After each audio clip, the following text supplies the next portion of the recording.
The Unseen Army, Elisha and the Chariots of Fire, to King 6. When faith opened eyes, fear disappeared. The air was thick with panic. An entire enemy army, a sea of steel and fury, had marched through the night to surround them. From the mountaintop, one man's servant saw it all: the endless ranks of soldiers, the war horses snorting in the cold air, the glint of sun on 1,000 spears. Terror seized his heart. He ran to the prophet, his voice choked with fear. "Oh no, my lord. What shall we do?" But Elisha, the man of God, stood unshaken. His spirit was not looking at the army below, but at the reality of heaven all around.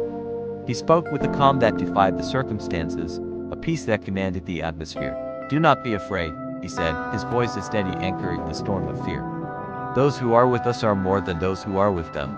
He declared this: "My eyes will not be fixed on the size of my problem.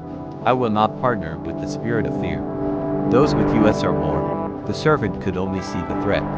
He could only count the enemy. His reality was limited to the natural realm. But Elisha didn't try to reason with it. He didn't offer a battle strategy. He prayed. He prayed a prayer not for deliverance, but for revelation. "O Lord, I pray, open his eyes that he may see." And in an instant, the veil was torn away. The servant's spiritual eyes were flooded with light, and what he saw stole the breath from his lungs. The entire mountain was ablaze with the glory of God. All around them, covering every inch of the high place, were horses and chariots of fire. Legions of angelic warriors, silent and ready, burned with heavenly power. The unseen army of the Lord had been there all along, a fortress of fire surrounding the prophet. Fear vanished where faith could see. "Declare this: open my eyes, Lord, let me see the unseen reality of your kingdom. I am not surrounded by my enemy, I am surrounded by your glory." The Aramean army, blind to the heavenly host, began their advance up the mountain. They marched with the confidence of men who believe they have the upper hand.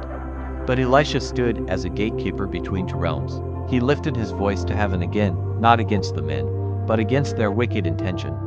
"Strike this people, I pray, with blindness." And the same God who opened the eyes of the servant to see the truth, struck the entire enemy army with a confounding blindness. The mighty warriors who came to capture one man were now stumbling in confusion, their sight taken from them.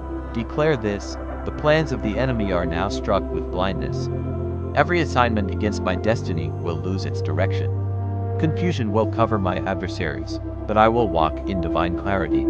Then Elisha, the very man they came to capture, walked right up to the sightless army. "This is not the way, and this is not the city," he told them. "Follow me, and I will bring you to the man whom you seek." He led the entire blinded army, like a shepherd leading a lost flock, directly into the capital city of Samaria. Once they were inside, surrounded by the army of Israel, Elisha prayed one last time.